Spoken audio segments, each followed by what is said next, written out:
Muy buenos días, bienvenidos de nuevo aquí a Cambio en el Debate. En esta mañana fría de martes nos acompaña la juez María Consuelo López Ramírez. Ella es juez, es titular del Juzgado Primero Penal de esta ciudad de Morelia y además es juez de oralidad en reserva, que ahorita les vamos a explicar qué es lo que significa. Bienvenida, juez Consuelo. Es un gusto que esté aquí con nosotros. Al contrario, muchas gracias por la invitación y con gusto aquí estoy. Muchas gracias. Pues bueno, les comentábamos que los jueces de oralidad es una figura que se crea a partir del 18 de junio del 2008 con la reforma que se dio a la Constitución Federal en materia de seguridad pública y justicia penal, en donde se establece que en un plazo máximo de 8 años todos los estados, el Distrito Federal y la Federación debemos contar con un sistema de justicia penal acusatorio, adversarial y oral que conocemos como el nuevo sistema de justicia penal. Para que el nuevo sistema de justicia penal pueda operar, pues se crearon estas figuras, entre ellas el juez de oralidad, digamos que en nuestro estado cumple son dos funciones, es el juez de control de garantías y después puede formar parte del Tribunal de Juicio Oral. Así es. Adicionalmente, ya hemos tenido por aquí también a algunos de los integrantes de los jueces de ejecución de sanciones, que es la etapa final, digamos, del proceso penal. Pero bueno, ahora nos encontramos con la juez Consuelo López Ramírez, que nos va a contar un poquito qué se trata esto de ser juez para el nuevo sistema de justicia penal y además algo muy interesante que es la teoría del caso, que es algo que hasta ahora no habíamos manejado tan detalladamente y que ahora gracias al nuevo sistema de justicia penal pues los jueces se han preparado muy profundamente y tienen la posibilidad de hablarnos incluso de estos temas que nos eran desconocidos. Entonces, juez, cuéntenos un poquito qué significa ser juez de oralidad, cuáles son los cambios que se dan en la función del juez a partir de la reforma en materia de justicia penal. Sí, por principio de cuentas, el ser juez de este sistema tradicional como actualmente lo soy no nos da por ello la posibilidad de accesar al nuevo sistema de justicia penal. Es decir, no por el hecho de ser juez de este sistema tradicional, inmediatamente vamos a ser jueces del nuevo sistema. ¿Por qué? Porque como jueces del nuevo sistema se requieren de habilidades y aptitudes diferentes. Aquí uno de los principios constitucionales que establece nuestra ley máxima en el país habla de la inmediación. ¿Y qué quiere decir esto? Que el juez, desde el inicio de cualquier diligencia que se vaya llevando a cabo, es decir, de cualquier audiencia, porque ahora ya no se va a llevar como tal un expediente, como actualmente lo llevamos. Ahora se va a manejar a través de una metodología de audiencias. Y entonces, a partir de ese momento, desde el inicio de cualquier audiencia, pues la presencia del juez de control, que es el que conoce de las dos etapas previas, que es la preliminar y la intermedia, pues este juez de control de garantías debe de estar de manera ininterrumpida en cada una de estas audiencias. No quiere decir con ello que el juez de control que conozca de la primera audiencia, que es donde se lleva a cabo el control de detención, hablando de una persona que llega en calidad de detenida, quiere decir que este juez va a conocer absolutamente de todas y cada una de las audiencias que se vayan presentando hasta llegar a la etapa intermedia. No. Básicamente la primera audiencia sería la de calificación de la detención en el caso de que llegue en calidad de detenido o cuando se solicite una citación para que el Ministerio Público pueda formular de manera formal la imputación, es decir, la comunicación a aquella persona de la investigación que está llevando en su contra. Entonces, a partir de ese momento es una sola audiencia que está de alguna manera diseñada por varias etapas, circunstancias, pero que al final de cuentas es una sola audiencia, es decir, no se fracciona, que es control de detención, formulación de imputación, vinculación, medida cautelar y cierre de investigación. Es una sola audiencia donde todo eso se dirime y entonces es el juez de control el que de manera ininterrumpida tiene que estar en presencia de esa audiencia. Cuando en forma posterior se presenten alguna otro tipo de audiencias, no necesariamente, supongamos el ejemplo de que yo presenciara esa primera audiencia, no por ello tengo que continuar conociendo de todas las demás audiencias que durante el transcurso de estas 2 etapas, preliminar e intermedia, se lleguen a presentar dentro de ese controvertido, dentro de ese procedimiento. Puede ser cualquier otro juez de control, es decir, a través de un servidor, de un conmutador, llamémoslo así, que va a estar pues manejado por un tribunal, por un administrador de la sala de oralidad, es que se nos va a estar notificando las audiencias que vamos a estar teniendo. De modo tal que, pues con esto quiero decir que la función del juez es importantísima, porque no podemos por ningún motivo delegar nuestra responsabilidad en alguna persona, como actualmente se hace, que el secretario, el escribiente reciben diligencias, y que ciertamente es nuestra obligación también estar presente en todas las diligencias que se desahogan, pero muchas ocasiones por el cúmulo de expedientes de trabajo que tenemos es imposible estar presente en todas y cada una de las diligencias que se presentan. Actualmente en el nuevo sistema no va a ser así, porque se van a diseñar poco a poco.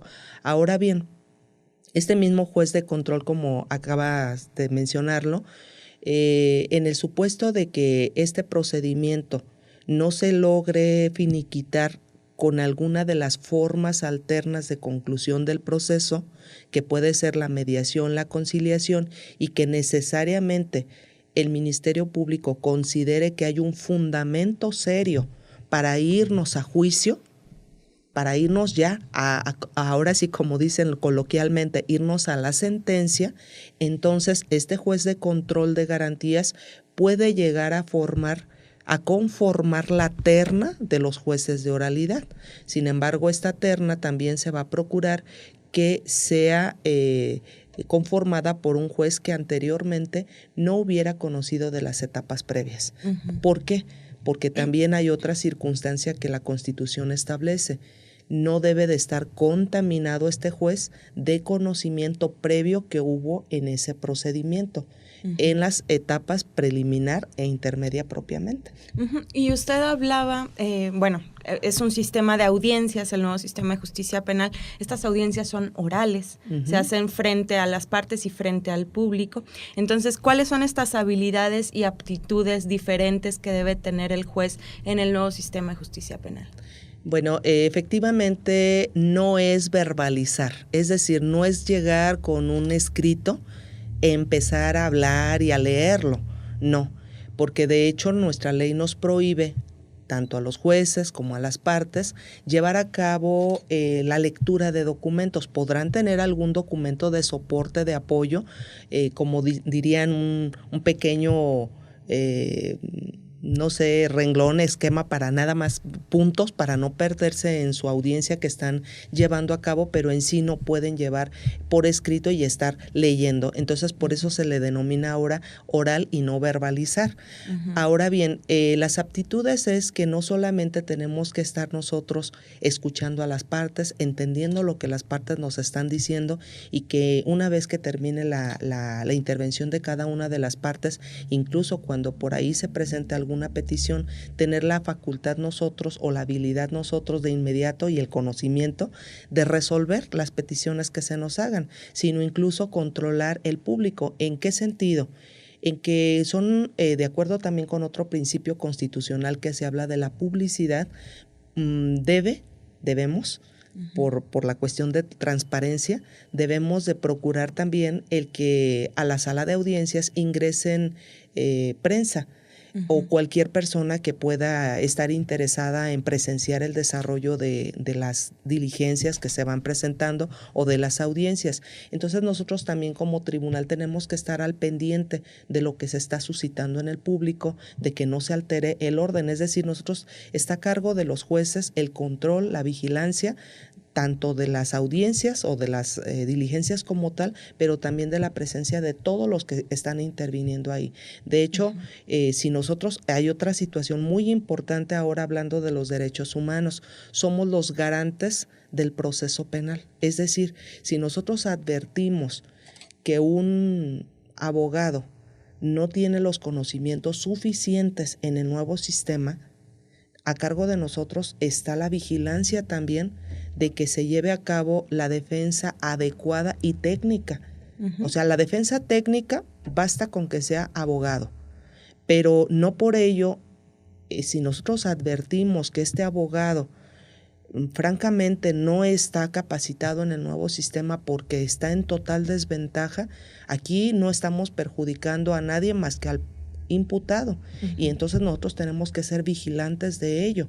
Y es otra de las aptitudes que también el juez debe de dominar en ese sentido. Claro, y poder resolver todo en el momento, desde estas peticiones hasta la sentencia, ¿no? Tiene que tener una gran agilidad también. Una habilidad muy buena, porque, uh-huh. por ejemplo, una de las circunstancias también ahora, una de las novedades ahora también, que es un procedimiento especial, uh-huh. Pero que de alguna manera la ley le da un tratamiento como de un procedimiento para descongestionar más rápido uh-huh. el sistema de justicia penal y que las personas puedan obtener más rápido la resolución de sus asuntos, es el procedimiento abreviado. Uh-huh. Y este procedimiento abreviado se inicia bajo características muy especiales, y entonces ahí, pues prácticamente en un solo día vamos a hablar de una audiencia preliminar, lo que yo hablaba hace un momento, de que llegan, formulan,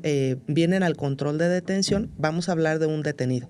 Uh-huh. Se controla la detención, se formula imputación, se vincula, y en ese momento vamos a pensar que el Ministerio Público hace del conocimiento que han llegado a pláticas con la defensa uh-huh. del imputado para llevar a cabo la celebración de un procedimiento abreviado. Uh-huh. Entonces, bajo esa circunstancia, se puede llegar incluso a terminar el juicio hasta en 40 minutos, uh-huh. hablando de rápido, que pueda resultar una sola audiencia, uh-huh. y ahí se pronuncia sentencia. Entonces, imagínense la rapidez, y esto se hace, el procedimiento abreviado no se hace ante el tribunal oral, que se va a conformar por 3 juzgadores, sino ante el juez de control de garantías. Uh-huh. Él es el que está capacitado para llevar a cabo la solución de estos procedimientos abreviados y dictar sentencia ahí mismo en audiencia. Entonces, uh-huh. por eso son habilidades diferentes que ahora se ocupan,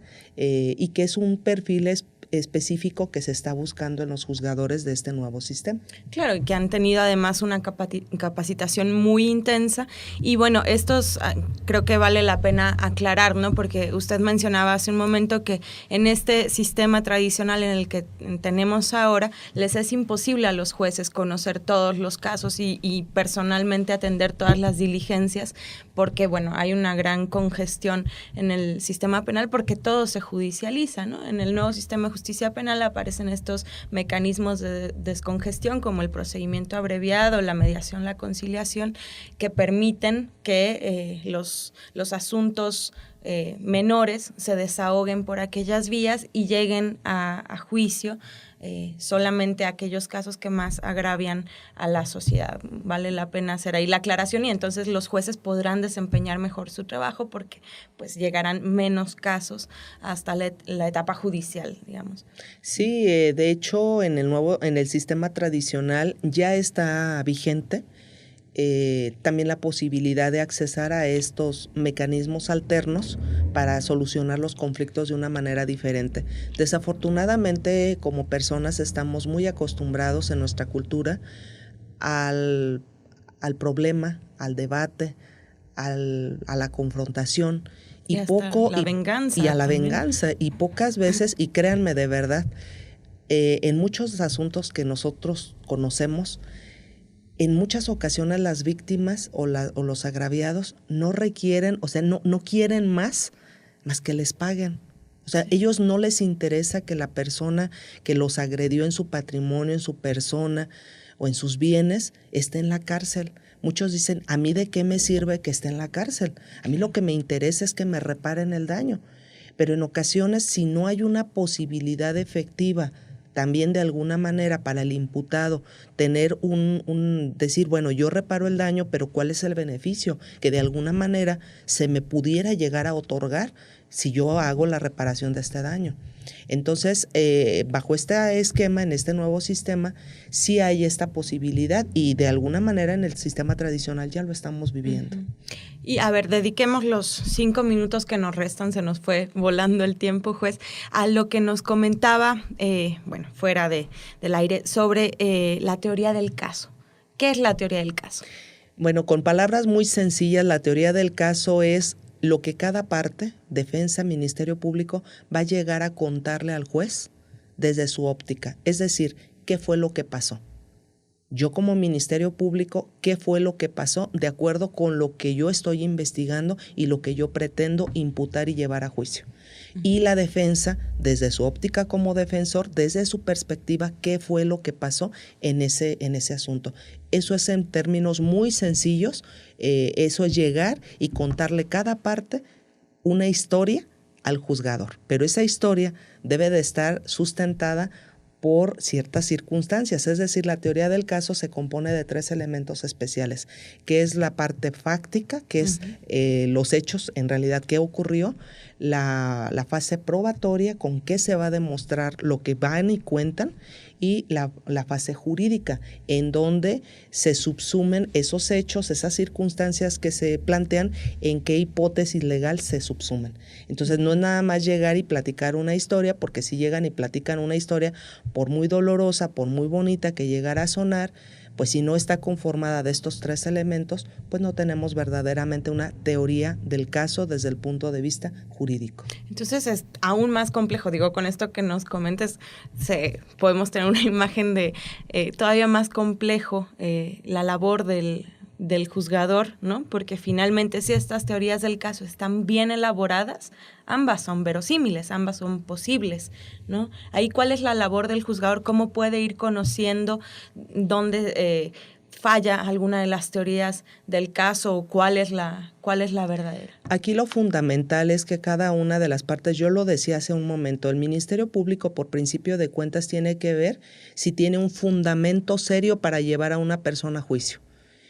Eso quiere decir que si esos hechos están debidamente sustentados en pruebas y estas pruebas encuentran un fundamento jurídico serio, bueno, entonces yo llevo a juicio a estas personas. Y también la defensa va a tener que ver con qué elementos de prueba cuenta para entonces poder establecer una hipótesis específica para presentarla ante el juez. Porque si sus argumentos, por muy bonitos que suenen, llegan a no ser comprobables a través de las pruebas que se presenten, pues ¿qué quiere decir ello? Que entonces estamos frente a argumentos fraudulentos, es decir, que se trata de sorprender al tribunal y entonces no va a llegar a la convicción plena del juzgador de aquello que se está hablando, porque no solamente es hablar, platicarle al juez lo que está pasando, sino que además lo que se está diciendo que pasó se va a ir comprobando a través de sus pruebas que van a ir presentando y que el juez va a presenciar porque ante él se van a llevar a cabo el desahogo de todas esas pruebas. Y entonces al final de cuentas, en el alegato de clausura, en el argumento final que se va a establecer, es donde finalmente se va a ver si aquella teoría del caso que se presentó en el alegato de apertura se llegó a comprobar, y entonces si se llegó a comprobar aquella hipótesis inicial, estamos hablando de una verdadera teoría. Si entonces la parte, sea fiscal o sea defensor, no comprobaron su hipótesis y tuvieron que modificar muchas cosas, quiere decir entonces que no llegaron a demostrar esa teoría del caso que presentaron ante el juzgador. Claro que se requiere de mucha capacitación de todos los actores jurídicos.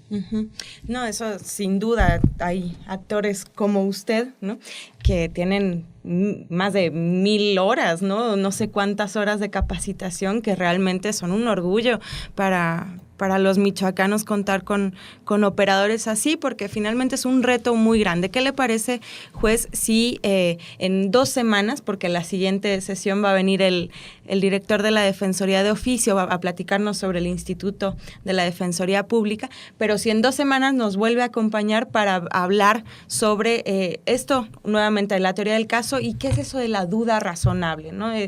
Que lo escuchamos tanto además en películas y en series, ¿no? Poder llevar esa teoría del caso más allá de cualquier duda razonable para poder convencer al juez.